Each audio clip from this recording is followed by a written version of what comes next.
नमस्कार, स्वागत है। मैं पुनीत पाठक हूं और आप देख रहे हैं छत्तीसगढ़ की बात।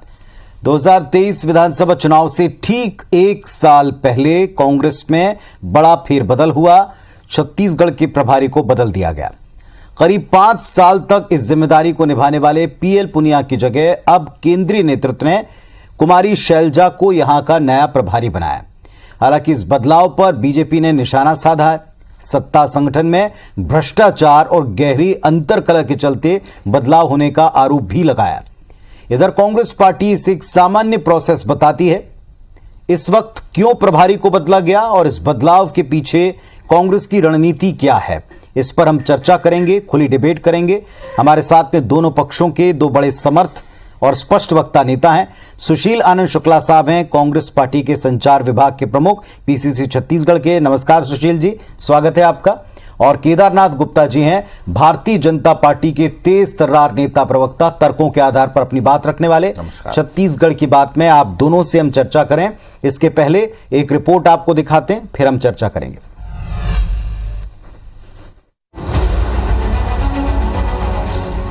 पुनिया की जगह शैलजा को प्रभार। सभी लोग मिलकर कांग्रेस की मजबूती के लिए कार्य करेंगे। बदलाव पर चले बयानों के बाण। कांग्रेस के अंदर में कुछ भी ठीक नहीं चल रहा है। अंतरकलह का इसमें वजह नहीं। अब आला कमान को भी लग रहा है कि छत्तीसगढ़ से कांग्रेस साफ होने वाली है। खुद की पार्टी में 5 प्रभारी बदल जाएं, वो हमारे 5 साल में पहली प्रभारी बदलने पे ऐसी टिप्पणी करें। 2018 में कांग्रेस की जीत के शिल्पकारों में शामिल रहे पीएल पुनिया को हटाकर कांग्रेस ने कुमारी शैलजा को छत्तीसगढ़ प्रभारी क्या बनाया। राजनीतिक आरोप प्रत्यारोप का नया दौर शुरू हो गया। बीजेपी नेता पुनिया की विदाई के अलग अलग मायने निकाल रहे हैं, तो सीएम भूपेश बघेल समेत पूरी कांग्रेस ने शैलजा का स्वागत किया। खुद शैलजा भी प्रभार मिलने के बाद उत्साहित हैं। कि इतने साल से हमारी सरकार चल रही है, वहाँ बढ़िया चल रही है, उसमें सबका योगदान भी है, तो ऐसी इस तरह की डिफरेंसेस की कोई इतनी बड़ी बात नहीं होती।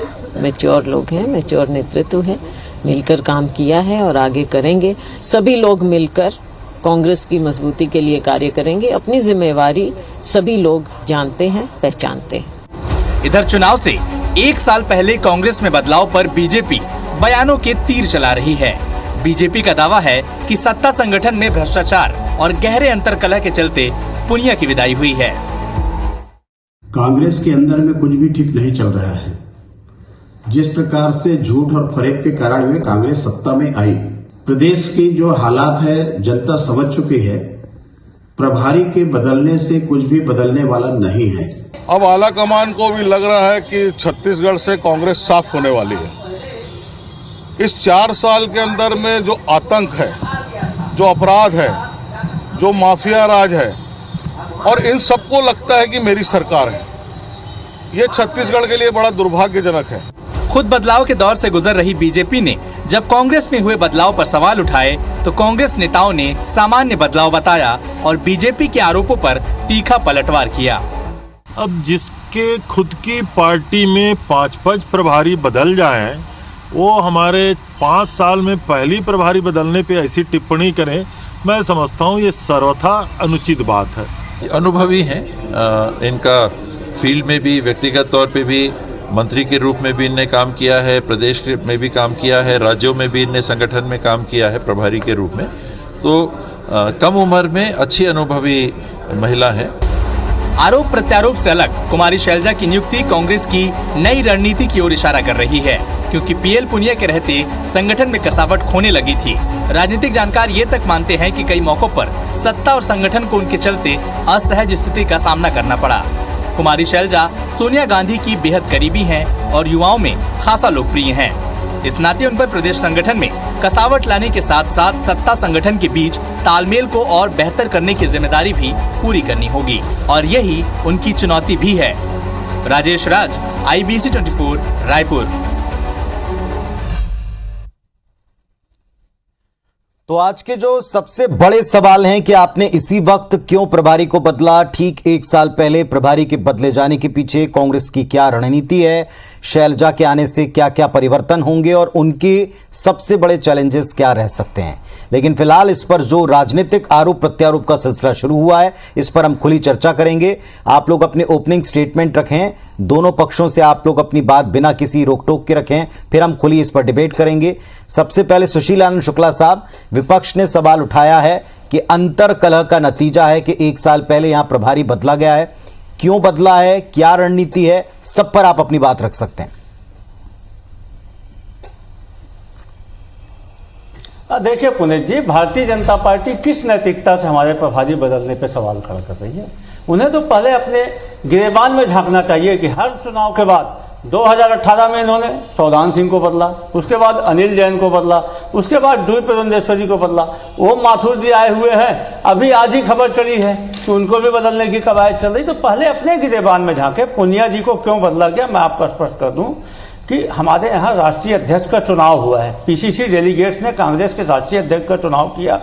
राष्ट्रीय अध्यक्ष ने सारे प्रभारियों के प्रभार वापस ले लिए। कांग्रेस में इस समय CWC तक भंग है। स्टेयरिंग कमेटी कांग्रेस की काम कर रही है। स्टेयरिंग कमेटी ने निर्णय लिया, माननीय खड़गे जी के साथ जो स्टेयरिंग कमेटी की परसों बैठक हुई, उसमें निर्णय लिया गया कि 5 साल से अधिक समय तक कहीं भी कोई भी जो व्यक्ति काम कर रहा है उन सारे लोगों को, नए लोगों को अवसर दिया जाना चाहिए और उनके प्रभार क्षेत्रों को बदला जाना चाहिए। सामान्य सांगठनिक प्रक्रिया है।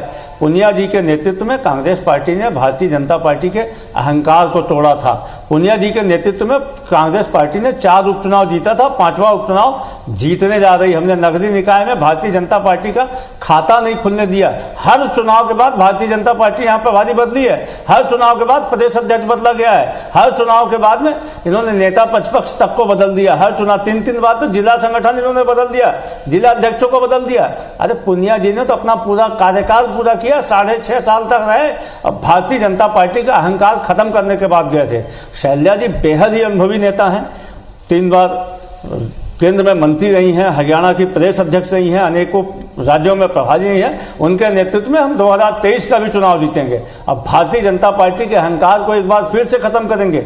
कलह की स्थिति तो भारतीय जनता पार्टी में है। आप देखिए कि अभी बेचारे 90 दिन भी नहीं हुआ है भारतीय जनता पार्टी के प्रदेश अध्यक्ष को बने, 90 दिन भी नहीं हुआ। आज ही एक बड़े अखबार में फ्रंट पेज में छपा है कि छत्तीसगढ़ समेत आधा दर्जन राज्यों के प्रदेश अध्यक्ष बदले जाएंगे। चलिए ठीक है, वापस आता हूं। चूंकि आज विषय कांग्रेस पार्टी के प्रभारी को बदले जाने को लेकर के, आपने उसका भी कारण बताया और निशाना साधने वालों पर भी निशाना साधा। केदारनाथ गुप्ता जी, जिनके यहां खुद प्रभारी से लेके परिवर्तन का लंबा दौर चल रहा है, आप सवाल क्यों उठा रहे हैं? और इस परिवर्तन को जो कांग्रेस में हो रहा है, आपको क्यों लगता है कि अंतर विरोध या अंतर कलह का नतीजा है? देखिए, भारतीय जनता पार्टी में आंतरिक लोकतंत्र बहुत मजबूत है और जब जब ये व्यवस्था महसूस होती है, ऐसा महसूस होता है कि यहाँ पर प्रभारी का चयन दूसरा करना चाहिए, बदलना चाहिए, भाजपा निसंकोच राष्ट्र हित में, प्रदेश हित में, पार्टी हित में निर्णय लेती है और बदले जाते हैं। परंतु मुझे दुख इस बात का है कि पुनिया जी पढ़े लिखे नेता, 5.5-6 साल यहां मेहनत की, इनकी सरकार लाई और उनके बारे में गजब की चर्चा है बाजार में। इन्हीं के नेता कहते हैं कि वो यहाँ थे तो निगम मंडल में अपने लोगों को बिठाल दिया। कुछ तो कहते हैं कि अभी से कुछ लोगों को पुनिया जी ने विधायक का टिकट दे दिया था। अरे कुछ तो ये भी कहते हैं कि मोहन मरकाम जी और माननीय मुख्यमंत्री जी के बीच में जो पटरी नहीं बैठ रही है उसका कारण पुनिया जी थे। तो निश्चित रूप से कहीं ना कहीं जो व्यक्तित्व इतना महान बता रहे हैं मेरे साथी सुशील आनंद जी, उनको इस प्रकार से हटाना, और पत्र मैंने पढ़ा है, कांग्रेस कमेटी का पत्र है कि वो महामंत्री पद से भी हटाए जा रहे हैं। तो ऐसा क्या हो गया? ये गाथा गा रहे हैं पुनिया जी की, और नई दिल्ली लिखती है कि ये महामंत्री से भी हटाए जाते हैं, प्रभारी से भी हटाए जाते हैं। तो निश्चित रूप से कहीं ना कहीं कांग्रेस पार्टी में सरकार से लेकर संगठन तक भ्रष्टाचार व्याप्त है। जो निगम मंडल में अपॉइंटमेंट की बात है, जो चर्चा, वो साधारण थोड़ी है। कहां क्या मामला फंसा है, निश्चित रूप से कहीं ना कहीं कांग्रेस पार्टी 4 भागों में विभक्त हो चुकी है। पहला तो माननीय मुख्यमंत्री जी हैं, फिर मोहन मरकाम जी हैं, फिर TS सिंहदेव जी हैं, और महंत जी का तो अपना अंदर से काम चल ही रहा है। तो कहीं ना कहीं ऐसा समझ में आ रहा है कि पुनिया जी माननीय मुख्यमंत्री जी और माननीय मोहन मरकाम जी के बीच सेतु का काम नहीं कर पाए, या जो भी व्यवस्था थी उस व्यवस्था में सेट नहीं हो पाए, इसलिए चले गए। अब अगली बात, जब हमारी प्रभारी एक महिला थी तो ये कहते थे हंटर वाली बाई, तो भाई ये बता दें कि वो हैंटर लेके आई है, भाला लेके आई है, त्रिशूल लेके आई है, किसे बचाएगी और किसे खत्म करेगी। चलिए आपने अपनी बात रखी। चलिए सुशील जी उत्तर दें। सुशील जी जो कुछ कहा है केदार जी ने, इसका उत्तर दें। जी अब देखिए, ऐसा है कि केदार जी जो बातों बातों में इन्होंने कुछ भ्रष्टाचार के आरोप लगाए प्रभारी के उसके थे। प्रभारी एक आरोप तो और चल रहा है छत्तीसगढ़ में कि ओम माथुर आए हैं, उन्होंने पुराने 11 मंत्रियों से अलग अलग मुलाकात करके करोड़ रुपए की मांग की कि यदि इतना पैसा दोगे तभी आपकी टिकट नहीं मिलेगी, अन्यथा आपकी टिकट काट दी जाएगी। हम ये हवाई बातों को आपके यहाँ कोर्ट नहीं करना चाहते। इस प्रकार के गलत आरोपों में कांग्रेस भरोसा नहीं करती। ओम माथुर पैसा मांग रहे हैं इनके पूर्व मंत्रियों से, इनका उनका विषय है, ओम माथुर का विषय। कांग्रेस में इस प्रकार की चीजें नहीं होती। दूसरी चीज मैं आपको फिर खंडन कर रहा हूं, कांग्रेस के चिट्ठी की जो बात कर रहे हैं भारतीय जनता पार्टी के प्रवक्ता झूठ बोल रहे हैं, गलत बोल रहे हैं, आपके चैनल का मिस यूज कर रहे हैं। कांग्रेस के पत्र में कहीं भी ये नहीं लिखा गया है कि महामंत्री पद से हटाया जाता है। दूसरी चीज मैं आपको और स्पष्ट कर दूं कि श्री पीएल पुनिया कभी भी एआईसीसी के जनरल सेक्रेटरी नहीं थे, वो छत्तीसगढ़ के प्रभारी मात्र थे। पीएल पुनिया कभी भी एआईसीसी के जनरल सेक्रेटरी नहीं थे। भारतीय जनता पार्टी के प्रवक्ता को अध्ययन करना चाहिए, झूठ वही बोलना चाहिए जो उचित हो, खप जाए। हम ये नहीं बोल रहे हैं ओम माथुर ने पैसा मांगा इनके पूर्व मंत्रियों से, वो भ्रष्टाचार किया, भारतीय जनता पार्टी चले। मैं तो ये तक सुना हूं, इसीलिए उनको केदार जी उत्तर दें। में हटाने की बात चल रही है। क्या आधार है आपके दावे का कि भारतीय जनता पार्टी के आधा दर्जन प्रभारी बदले जाएंगे, भारतीय जनता पार्टी के प्रदेश अध्यक्ष बदले जाएंगे? भाई मेरे पास जो पत्र आया है, ये पत्र मैं लेके आया हूं, इसे आप पढ़ सकते हैं। इसमें पूरा डिटेल लिखा है, मैं उस हिसाब से कह रहा हूं। हम लोग हवा में बात नहीं करते। अब मैं भेज दूंगा आपको सुशील भैया, आपको भेज दूंगा। अरे आपको भेज दूंगा, परेशान मत होइए। सीधी बात ये बताइए। अरे वो दिखा तो दिया, ये लिखा है दिखा दिया, अब आगे की बात सुनो। मुझे ये बताओ, अरे मुझे इसका जवाब दो आप कि हंटर वाली बाई कहते थे आप हमारी महिला प्रभारी को, उनका अपमान करते थे। अब क्या आप बताओगे ये भाला लेके आई है, त्रिशूल लेके आई है कि हंटर लेके आई है? ये चार जो सरकार में 4 गुट बन गए, उसको एक कैसे करेंगी? इसका जवाब है आपके पास। अरे पुनिया जी से क्यों नाराजगी थी? 1 साल बचे हैं, सिर्फ 1 साल, और उसमें हटा दिया आपने। पुनिया जी की जो रिपोर्ट आई थी, सुशील आनंद जी, सुशील जी मैं आपसे पूछना चाह रहा हूं, थोड़ा मेरी बात का जवाब दे दीजिए। जब उन्होंने एक लिस्ट बनाई थी कि 40 विधायकों के टिकट कटेंगे और इन्हें मिलेंगे, तब आपके ही माननीय मंत्री जी ने, राजस्व मंत्री जी ने कहा था कि मैं ऐसी रिपोर्टों को नहीं मानता। क्या प्रभारी के बारे में ऐसी कोई बात करता है? आप कहते हैं मैं हवाई बात कर रहा हूँ। आपके पास इस बात का जवाब है क्या? ऐसा किसी प्रभारी के बारे में अगर मंत्री कह रहा है आपका, सरकार नहीं मानती इस बात को कि ये प्रभारी है? क्या सरकार प्रभारी को रिपोर्ट देते हैं तो आपकी सरकार नहीं मानती? क्या आपका संगठन नहीं मानता? आखिर प्रभारी क्यों बनाया था? इसका जवाब है। और मैं आपको और चलिए अब जरा एक करके उत्तर देता हूं। केदार जी ने 15 दिन में बदलने की बात करते हो। एक मिनट सुशील जी, केदार जी ने 2 बातें पूछी आपसे, दोनों के उत्तर आपकी तरफ से जरूर आना चाहिए, आप पूरी तरह समर्थ हैं। एक उन्होंने कहा महिला प्रभारी को लेकर के वे क्या लेकर आई हैं, त्रिशूल लाई है, भाला लाई है, इसका भी उत्तर दीजिएगा। दूसरा वो ये कह रहे हैं कि आपने जो दावा किया कि संगठन में इस वक्त ही बदलाव की आवश्यकता क्यों है, एक प्रोसेस का हिस्सा बताया, वो अपनी तरफ से कारण बता रहे हैं कि प्रभारी की लिस्ट को, उनके सर्वे को सरकार में बैठे मंत्री खारिज करते हैं। दोनों का उत्तर जरूर दीजिए। देखिए, हमने कभी ये नहीं कहा, पुरंदेश्वरी ने खुद कहा था कि यदि काम नहीं करोगे तो मैं हंटर चलाऊंगी। उन्होंने कहा था कि मैं थूक के छत्तीसगढ़ की सरकार को बहा दूंगी। उन्होंने कहा था कि मैं ऐसा साफ दूंगी कि भूपेश बघेल के 1000 टुकड़े हो जाएंगे। ये अभद्रता भारतीय जनता पार्टी के संस्कार है। सुश्री शैलजा जी बेहद पढ़ी लिखी सभ्य महिला है, एमफिल है, मास्टर ऑफ फिलॉसफी है, पढ़ी लिखी सभ्य महिला है। उनके द्वारा अभद्रता की कोई बात। भारतीय जनता पार्टी के प्रभारी ने कहा था कि हंटर चलाऊंगी। उन्होंने कहा था थूक के छत्तीसगढ़ सरकार को बहा दूंगी। उन्होंने कहा था साफ देके भूपेश बघेल को 1000 सर के टुकड़े कर दूंगी। अभद्रता क्या पिछले प्रभारी की बातें अनसुनी की जाने लगी थी जो यहाँ आरोप लगा रही थी? इनके बिल्कुल नहीं। पुनिया जी प्रभावशाली व्यक्ति थे, उनके द्वारा पूछ के हमारा सिस्टम है, प्रभारी समन्वय स्थापित करता है आला कमान और राज्य नेतृत्व के बीच में। पुनिया जी ने पूरे समन्वय के साथ भारतीय जनता पार्टी को धूल चटाया था। पुनिया जी के नेतृत्व में छत्तीसगढ़ की जनता कांग्रेस पार्टी को आशीर्वाद दे रही थी। भारतीय जनता पार्टी को हर चुनाव के बाद प्रभारी बदली है। कारण बताएं पुरंदर सिंह। अरे भाई, अपराधगढ़ बन गया छत्तीसगढ़, माफियागढ़ बन गया छत्तीसगढ़। अपराधी कहते हैं कि हमारी सरकार है, माफिया लोग कहते हैं हमारी सरकार है। अब इसमें कैसा सामंजस्य में डाल दिया था बताइए। अरे सुशील भाई, जब 2.5 साल का बंटवारा था तो इनके रहते आपके 55 विधायकों को लेकर बृहस्पति सिंह हवाई जहाज बुक करके दिल्ली पहुंच गए थे। कैसे प्रभारी इनकी बात नहीं सुनते थे क्या? वहां राहुल जी ने कहा भाई क्यों आ गए, तो बोले ये मेरे साथ है, मैं ही रहूंगा भाई मुख्यमंत्री, बाकी तो कोई नहीं रहेगा। ऐसे तो आपकी सरकार चली है। आप किस हिसाब से बात कर रहे हैं कि आपके अनुशासन है? क्यों गए थे भाई 55 विधायक, बताइए 2.5 साल बाद?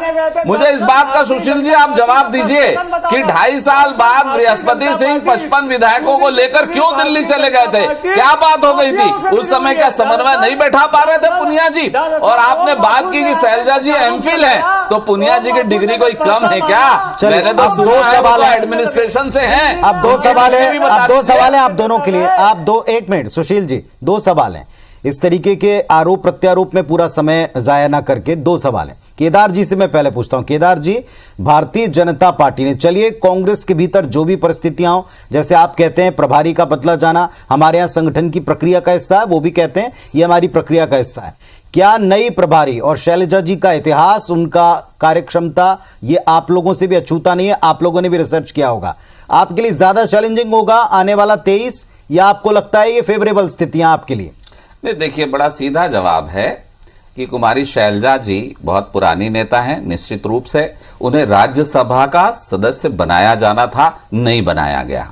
वहां हरियाणा में 3 नेता बड़े हैं। एक तो भूपेंद्र सिंह हुड्डा हैं, एक विश्नोई जी थे जो सही राह पकड़ लिए, भाजपा में आ गए। अब शैलजा जी बची है, 3 थे, एक हमारे पास आ गए। शैलजा जी परेशान थी कि मुझे कहीं का दायित्व नहीं, कुछ नहीं, और राज्यसभा में मुझे नहीं भेजा। बात हुई थी भेजेंगे और नहीं भेजा। और 10 साल से हरियाणा में तो भाजपा की सरकार है, शैलजा जी मजबूत है, तो क्यों नहीं आई? और ये एडजस्टमेंट है कि भाई वहां सरकार है कांग्रेस की, चले जाओ, सुशील जी की बारी, देख लो। अब सुशील जी की बारी, एडजस्टमेंट है, कोई सुशील जी एक तो इस बात का भी उत्तर दीजिए क्या एडजस्टमेंट एक, और एक नई बात की यहां पर केदार जी ने। नंबर दूसरी बात ये, 1 साल पहले प्रभारी का बदला जाना, पुनिया जी के जैसे संगठन को चलाने वाला, आपकी बातों के मुताबिक, और जीत दिलाने वाला शख्सियत नेता प्रभारी बदल करके एक नई प्रभारी आई हैं, क्या इतने कम वक्त में वो सारी चीजों को उसी रफ्तार से आगे ले जाएंगी? उनकी चुनौती आप क्या मानते हैं प्रदेश में?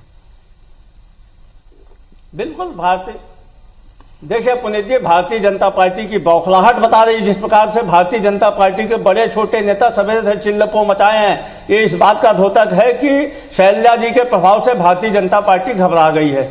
दूसरी बात, इनके जो ओम माथुर जी हैं, जिस प्रकार से उन्होंने नेताओं को बुला के फटकार लगाई, और कुछ लोग दिल्ली तक गए थे उनको बदलने के लिए, फटकार लगाने के लिए, और जिस प्रकार से ओम माथुर ने वसूली की बात पुराने मंत्रियों से की, उसके बाद में भारतीय जनता पार्टी में बौखलाहट की स्थिति है।